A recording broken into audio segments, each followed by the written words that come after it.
So the problem is small companies, there's no demarcation between marketing and sales.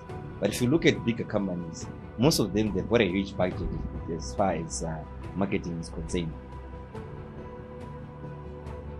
Marketing is a vital, to me, yes, as much as I am a sales trainer, Yes. but I strongly believe that marketing is senior to sales.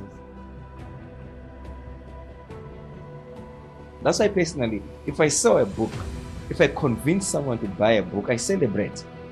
I'm not celebrating the amount, but I'm celebrating that I still have a skill of at least convincing someone and they can give me money.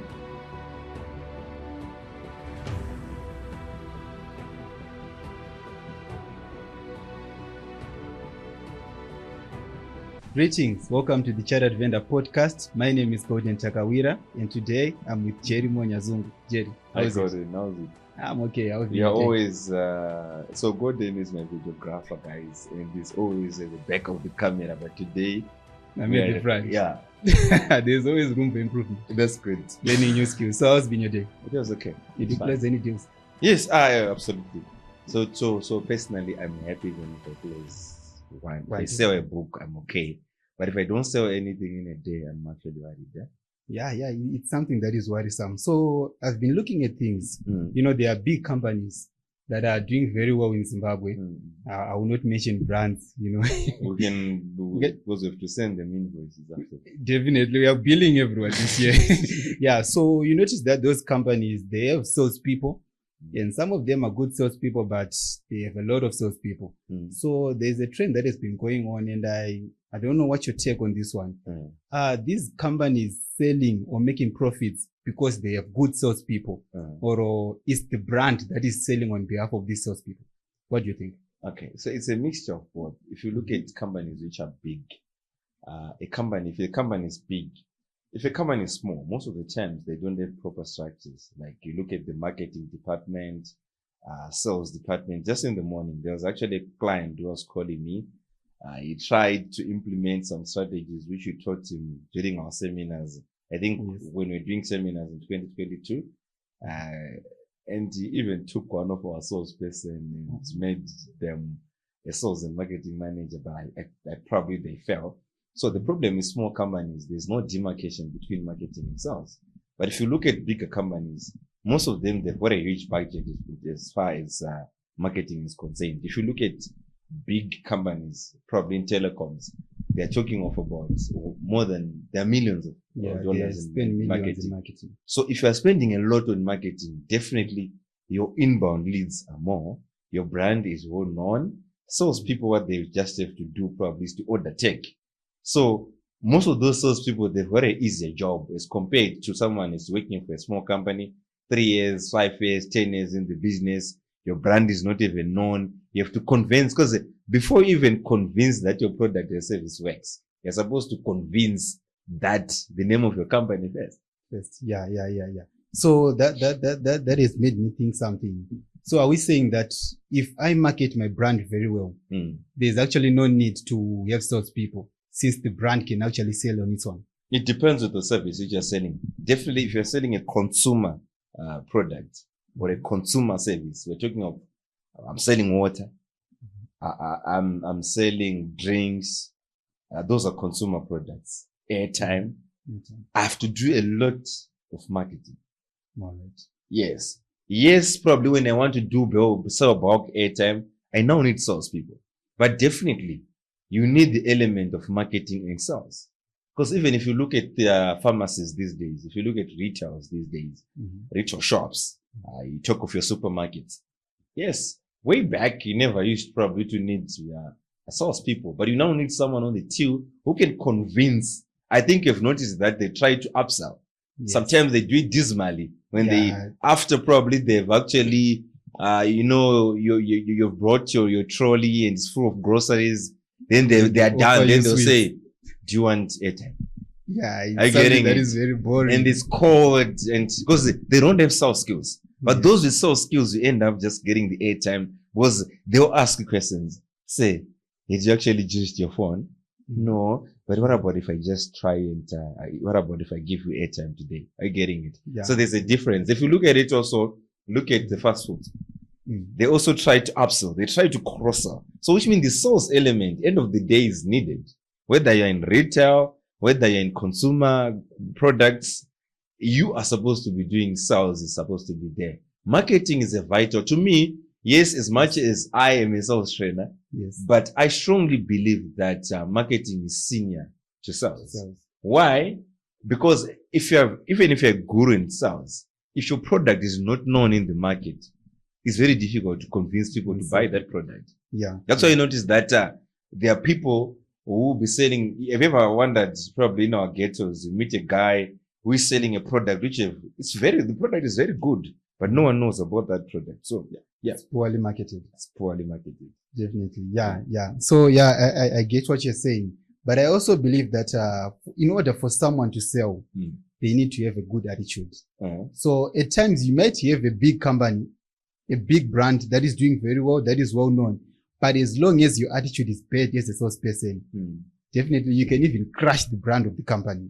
Yes. Like that's why you notice that right now, if you're starting a small company and if you want to get into the market, it's not wise for you to push too much marketing. Because why? Yes, as much as you can market, but your budget is still small.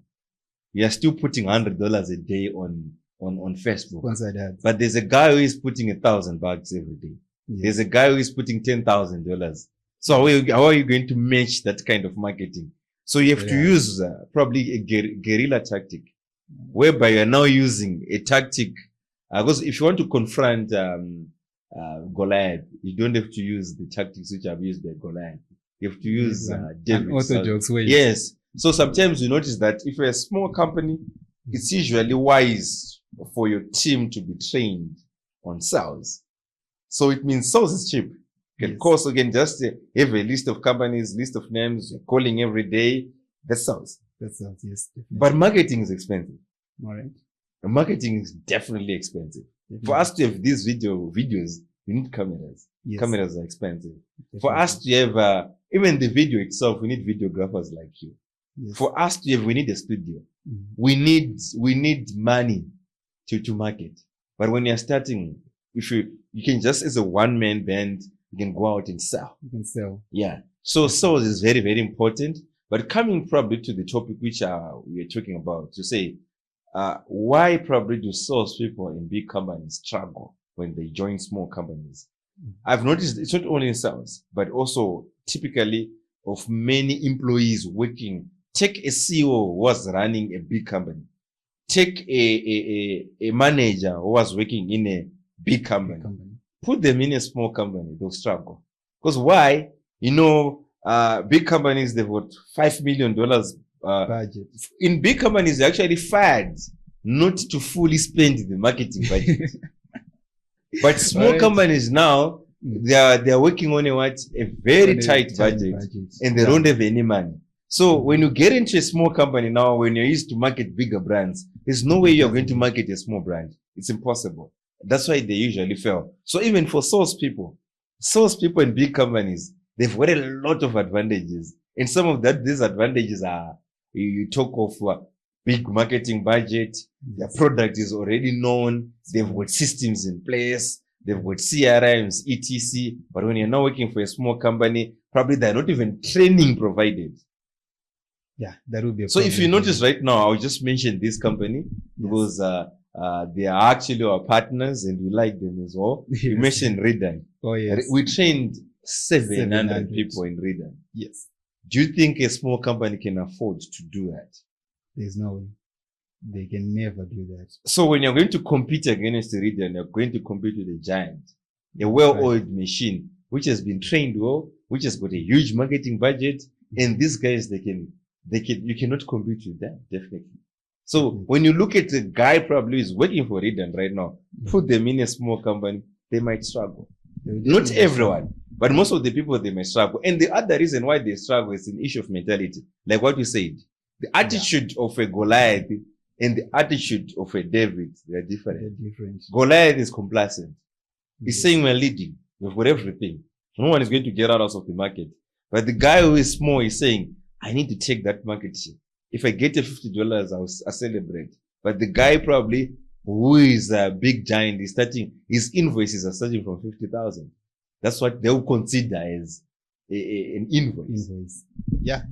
Which is a big thing to look at, definitely. Yeah. So I understand that sales and marketing, from what you're saying, it's now clear that it's different. So marketing, this is whereby you are attracting. You're attracting someone to come and get the brand. Right? And sales, that's when we are now talking to the person, persuading them to buy the product. Yeah. Definitely. All right. On that one, let me hold you for a minute. Let's just take a short break and then we'll be back with our conversation. Don't go anywhere. Thank you. Did you know the same way people struggle with love relationships is the same way they struggle with sales? Think about the process of prospecting for that special someone, trying to impress them by selling yourself. Did you know you have to go through a similar process to win over customers? The book Sales Equals to Mjolo is evidence of how sales and love relationships are quite similar. It is the story of a doctor looking for the ideal wife for himself, but the narrative is also compared to how sales work. So when you read this book, you not only get educated, but also entertained. Read the book and you can just increase your chances of making more sales or improving your love life. To order your copy, you can get in touch using the contact information showing on the screen. Want to open a business in Zambia? Here is what you need to know. You have two options: a limited liability company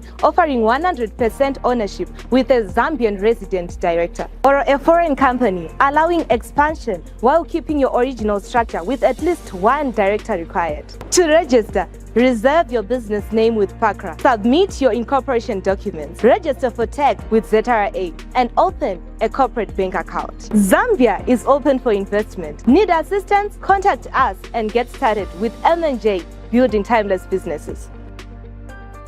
Right. Welcome back to the Chartered Vendor podcast, and I'm with Jerry. Jerry, welcome back. Welcome. Thank you. Yeah. So we're all in Zimbabwe, living in this country. It can be difficult sometimes. Yeah, even in the past couple of months, we've seen big companies shutting down. Yes. And there are those people that have lost their jobs now. Yeah. Now sourcing for those small companies. Yeah. They have been used to being provided with everything. They have the cars, they have the airtime and everything that they need to sell. But now he's coming to a small company whereby he's just giving a chair and you're forced to use your own personal phone, your laptop. How can they maneuver that? Yeah, that reminds me. I was actually talking to the guys in the HR department, and they're actually saying a lot of people from NGOs are actually applying for jobs. And when it comes to salaries now, the figures they are mentioning, it's not what is in the industry. Because they used to be pampered, given a lot of benefits. A lot of them. But things have changed. Like what you've said, someone is coming from, I think I've interviewed people coming from big companies, and what they think is, in small companies, we eat what we kill.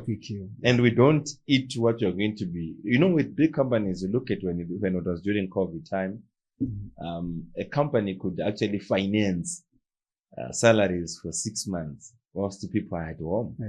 But when you look at a small company, they cannot even finance salaries for 1 month. If you say we're going to shut down for 1 month, it simply means that month, there are no salaries to talk about because they don't have the reserves.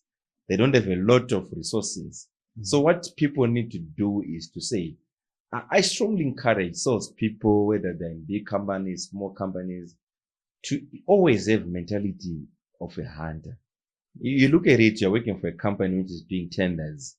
You clock a tender. Probably you're working for a huge motor vehicle selling company. They're selling motor vehicles. Then you hit a tender. Probably a government needs 1,200 vehicles. Then you relax. I would like to encourage them to say, as much as probably they're getting work through tenders, they also need to go and hunt for those small deals, because it teaches you to be a hunter. So even if you've got a big deal which is giving you a lot of millions of dollars, it's not good to actually say, yes, I'm a construction company, I'm only going to deal with government. What about tomorrow if that government is now blocked? What about if tomorrow that government is no longer giving you money like what it used to do? Right now, it's the dilemma of most of the businesses I saw in Zambia. I also saw this business in Zimbabwe. because they were tenderpreneurs. Oh, yes. They're only doing tenders. Hence, right now, things have changed. They are now forced to go out and now look for private sector. They are now forced to start budgeting those small amounts of money. They are now forced to start constructing houses, or they actually used to construct roads. So all those companies are going under because the mentality of their salespeople is we cannot go and hunt. Now coming to these guys who are getting fired every day. Yeah, you need, like I said, you need to always sharpen your skills as a salesperson. Small, even if you sell, that's why personally, if I sell a book, if I convince someone to buy a book, I celebrate. I'm not celebrating the amount, but I'm celebrating that I still have a skill of at least convincing someone and they can give me money. Which means if they can give me 20, I can always convince someone who is going to give me 20,000. That's the mindset which you should have. So every day, if you're a salesperson, it's a day you must train, you must sharpen your skills. Prospecting must be done daily. Even if you're working for a big company, and they are selling cars, it's good to just say when you get into a combi, you're at a bar, you're at church right now, probably people were at Easter last week. Yes. You were supposed to actually go and say, okay, fine. I sell cars. This is my card. Even if that guy probably doesn't even afford, but at least you're trying, you're pushing, and you're prospecting. Because prospecting is going to be key for every salesperson, especially in small to medium enterprise. Definitely.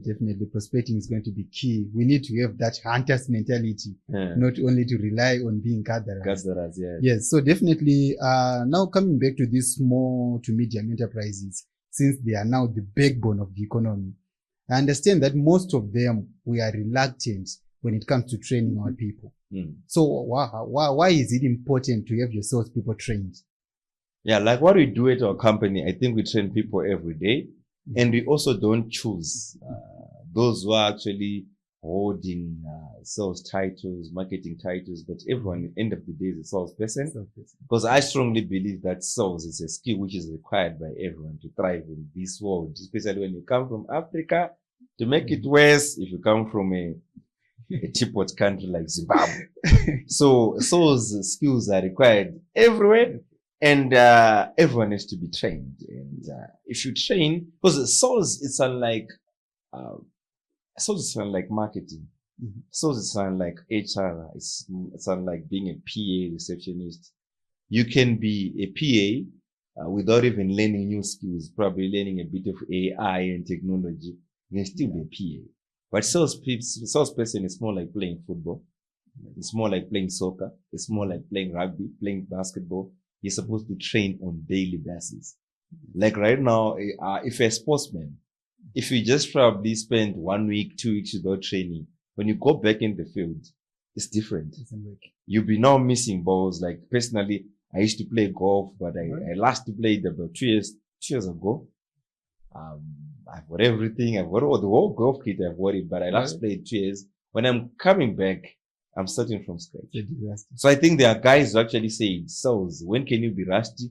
It's less than 24 hours. You can actually be rusty. So training is supposed to be on daily basis. That's why I said it's very important for you to sell anything daily. Even if you sell a pen, at least you sold something. Yes, salesperson. You're sharpening your skills. That's right. Yeah. So I remember in one of your trainings that I was part of, you mentioned the issue as a cameraman behind the scenes. Yeah. So you were giving an example on why everyone needs to be trained sales, and then you gave an example of a security guard that was checking the receipts at the door. Yeah. Asking people, no, can I check your receipts so that maybe, the people inside might have made a mistake or you might have left something at the counter, as compared to a security guard that did no sales will be asking, can I check your bag? I need to see if you didn't steal anything, something like that. So that actually brings me the question, why do we need to train everyone in our company? If you're saying everyone is in sales, what are we trying to say? What I'm trying to say is, you look at, the example which you just gave. It's like, to me, I don't believe that receptionists are actually the front, the face of the company. I believe that security officers are actually the face of the company. Because before you reach the reception, you first reach the security. And when you're at the security checkpoint, the way they are going to treat you is going to show you how you're going to be treated inside. The welcome. So imagine you want to meet a receptionist. The receptionist is smiling, but the security guard did actually harassed you. You are going to be, the first impression is everything. So if your security guard is nice, they're friendly, they're accommodative, even when you need to fill those books. I don't know why they make us fill those funny books. It makes you feel like you're a criminal. You're a criminal. And they'll be not even saying, write your ID. Are you getting it? Some even want to see it. Some they even want to, they demand it. But the way you demand it, let's say the security checks, it's protocol, it's company policies, that's okay. But the way you're going to demand it would depend on whether you've got sales skills or not.